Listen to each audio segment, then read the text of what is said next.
The Lange Söhne Saxonia Thin, when less is more. After first learning about Lange Söhne on YouTube and going on to watch videos about many of their watches, my fascination with the Lange Söhne brand deepened following my first proper visit to the boutique on Old Bond Street.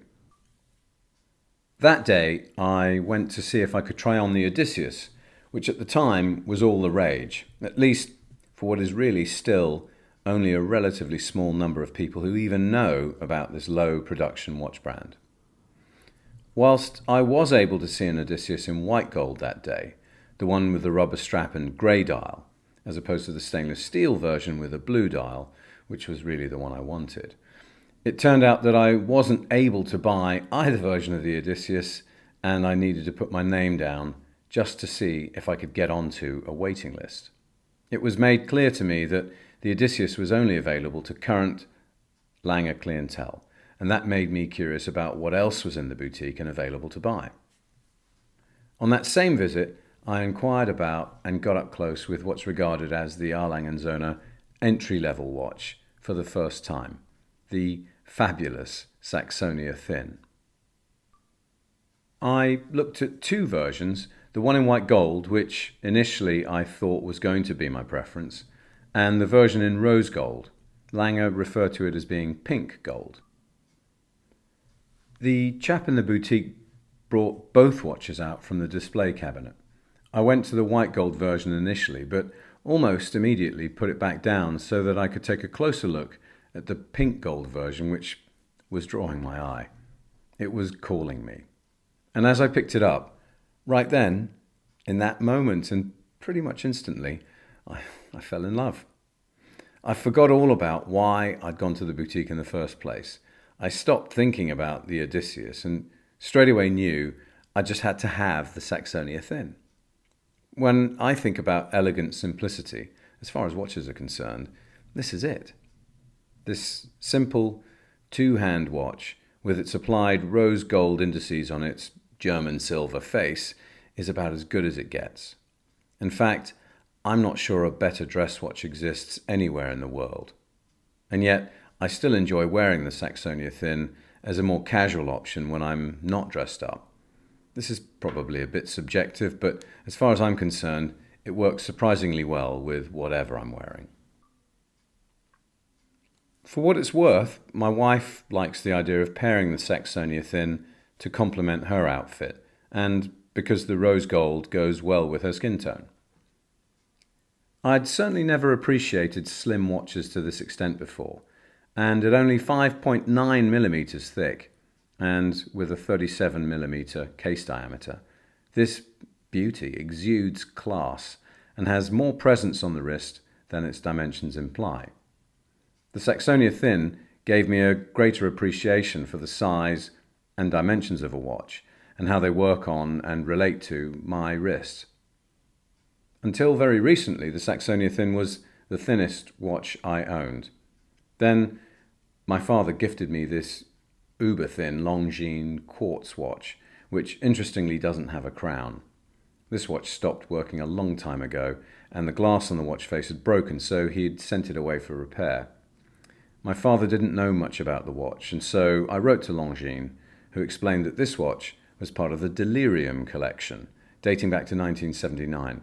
It's a mere 1.98 millimeters thick, and was a key player in the battle to become the thinnest watch during the late 1970s. The thing is, this watch feels almost too thin and too delicate to be practically usable. Unlike the Saxonia Thin, which I should stress is absolutely not too thin to the extent that it might feel delicate or fragile, the Saxonia Thin still feels pretty sturdy and compact, and yet it was the thinness aspect that initially caught my attention when I put it on for the first time. As I say, it's so elegant, and it feels very sophisticated in spite of its seeming simplicity. In fact, everything about the Saxonia Thin is that little bit more demure than so many other dress watches, or simply other watches that I have ever seen. It's so unassuming, which in itself is a little odd given that its case material is quite clearly gold. The strap is pretty thin too, and it gently tapers from a slender 19mm starting point at the lugs to just 16mm at the also rose gold pin buckle. It's smaller than most, but nevertheless it still feels significant and has lots of wrist presence. This timepiece really deserves its place on the wrist. The case itself looks very simple and elegant. Its design is very recognizable as our Lange Söhne, but I happen to think their case design looks best on this watch than on the thicker iterations by our Lange Söhne. Here's a comparison with my other Lange watches. My Lange 1, 9.8mm thick, my Odysseus, 11.1mm thick, and my Zeitwerk, 12.6mm, all of which get progressively thicker and more complicated. As my own personal guide, I feel that my now discontinued Zeitwerk at 12.6mm thickness is probably about as thick as I would want a watch to be these days. Any thicker and watches begin to feel less practical and less wearable. Interestingly, the new Zeitwerk has the same 41.9mm case size, but is 0.4mm slimmer than my Zeitwerk at 12.2mm. I'm a watch enthusiast because I like to wear the watches I own. I don't simply want to display them in a case and stare at them like museum pieces. So whilst I do marvel at the new Odysseus chronograph, at 14.2mm, I think it's probably just too much for my wrist to be practically enjoyable and wearable. It makes sense to me that our Lange Söhne have limited the production of this model to only 100 pieces. I regard it a bit like the amazing double split, which is 15.3mm thick, and the astonishing triple split at 15.6mm thickness. They're technically brilliant, but to me, more than anything else, they're exhibition watches or show-off novelty pieces for the Lange Söhne brand. These watches I've just mentioned are all instances where more isn't better. I can say this with confidence because I already own a couple of very thick watches. I'm referring to the Bremont Victory in rose gold and the white gold Bremont 1918. The Bremont Victory has a meaty 17mm case thickness. Then there's the Bremont 1918, which is a whopping 17.2mm in thickness. They're just about wearable, but boy, do you know they're there when you do. And so I tend to enjoy them on special occasions only. They're not everyday watches, at least that's how I feel. These were amongst my earlier purchases, and I've since grown to appreciate increasingly smaller and thinner watches. 17mm is, in truth, too big for my 17cm wrist. Anyway, I digress. Initially, I wondered whether the Saxonia Thin's smaller 37mm case size was a bit too small for my wrist, but that's probably only because so many of my older watches are significantly larger case diameters, and significantly thicker too. Prior to making my purchase, I recall the Saxonia Thin also being available in a 40mm case size. However, I was already in love with the 37mm case, which is the one still in production, and I haven't ever looked back. I think the lug-to-lug length just works on my wrist. Interestingly, the lugs keep the watch elevated when placed onto a flat surface. The same can be said for the Lange 1, but not the thicker Zeitwerk. I wonder, is this why the Saxonia Thin sits so well on wrist? I haven't ever weighed it, but the Saxonia Thin is very light, and as I say, it wears remarkably well casually. The German silver dial is at first glance an extremely simple, frosted champagne colour. However, it's a bit of a chameleon and it changes colour under different lighting conditions. In the evenings, I find it warms up and becomes ever so slightly more tastefully goldy. This colour palette works beautifully with the burgundy brown strap the watch came with. Light catches the rose gold hands and indices in such an enchanting way. It really is stunningly beautiful. This is one of very few two-hand watches that I own, the others being this Casio my father-in-law gave me, my Reverso Duo face, on this side of the watch at least, and this Sarkar, but that's a different story entirely. Do I miss the second hand? No, not really, although If I am scheduled to be on a Zoom call, for instance, or find myself in other situations where counting the seconds really matter, I'll instead switch to watching the second hand on my iPhone. For me, there's something endearingly lovely about this being a two-handed, time-only watch. In a funny way, it sort of reminds me of the slow watch. It's surprising how quickly the minute hand actually moves when you're studying it. Maybe that's just me spending too much time staring at this watch. The dial proportions on it are wonderful, and I much prefer this current iteration of the watch with its simple stick indices to the previous version that also had gold dots on the dial. As I say, the overall proportions are bang on. So, from the front, it's disarmingly minimalist, until you turn it over and marvel at the movement through the sapphire crystal caseback, which is stunning. The back of this watch is something to behold. There's something beautifully compact and honestly straightforward about it. There appears to be an awful lot packed into the case. The three-quarter plate is absolutely gorgeous. Mine has started to glow a little golden. Whilst I wouldn't readily admit it or say it out loud to my friends, there are quiet moments when I'm alone and I take this watch off my wrist just to look at the masterpiece on the rear. It's a pure indulgence. With a loop or without, it's gorgeous all the same. Whilst it is the Lange entry-level watch, this timepiece is nevertheless finished to the same high quality and standards as the brand's most expensive models, featuring the much lauded hand-engraved balance cock and gold chatons. Every Lange Söhne watch is routinely assembled, then disassembled, and then reassembled. Every watch, just to ensure everything is perfect, and before it's deemed customer ready. It's a wonder. I bought mine in October 2020 for £13,900.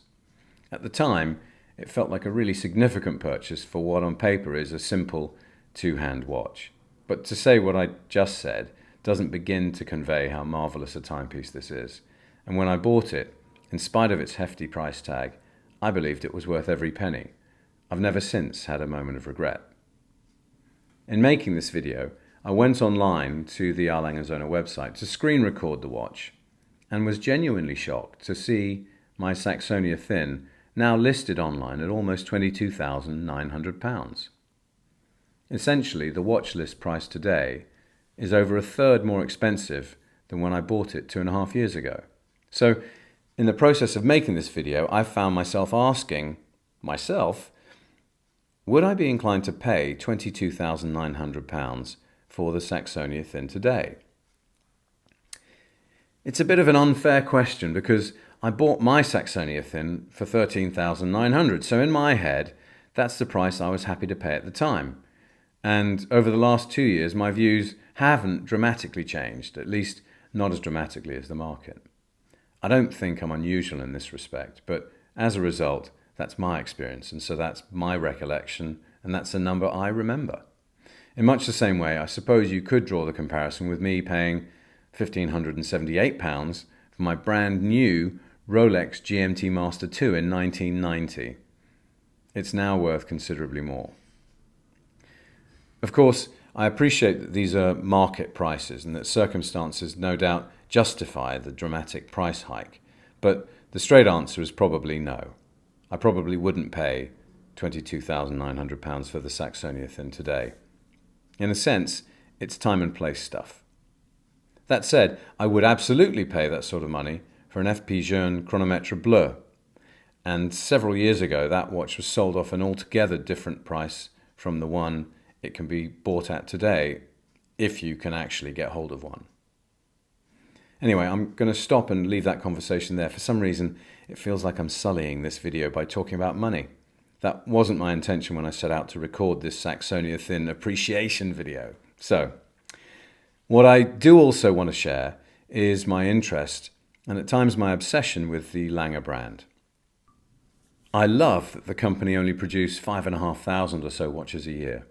I love that few of my friends would look twice or think to ask me about my Lange watches when I'm wearing them, except perhaps for the Zeitwerk, because it's so distinctly different. And I love that Lange is a class brand that for me represents the best that money can buy. I think Lange Söhne are amongst the very best watchmakers in the world. Technically innovative and progressive, superbly finished and beautiful to look at front and back, close up and from afar. And one of the reasons why I love the Saxonia Thin in particular is that in spite of being made from rose gold, it somehow passes as being not ostentatious. It feels oddly acceptable to wear without drawing too much attention. The Saxonia Thin is craftsmanship at its best. It's an understated, luxury, high horology timepiece. Somehow, Lange achieved it. Do you share my perception on this front? I'm wondering if it's just me. Maybe I feel this way because the Lange Söhne brand is still pretty niche and hasn't as yet been discovered by the mainstream. At the end of the day, there's little or nothing to criticize about this watch. However, I feel I ought to mention the 30-meter water resistance, something I've fallen foul of previously after jumping in a pool when messing around with the kids. I'd forgotten the Saxonia Thin was on my wrist, and my mistake was a costly one. Suffice to say, the 30-meter water resistance is a nonsense that's perpetuated across the watch industry. It's a case of trade misdescriptions, if you ask me. The pool I jumped into is less than 1.4 meters deep, and whilst I don't make a habit of jumping into pools wearing gold watches, if the 30 meters was a genuine, accredited depth rating, it really ought not to have been the £2,500 catastrophe in repair that it turned out to be. Basically, this watch is only good to get lightly drizzled upon in the rain. That issue aside, the only niggle I have comes to when I'm setting the watch. Basically, given the absence of minute markers, I tend to wait until the time is approaching the next 5-minute gold indices on the dial and then set the watch.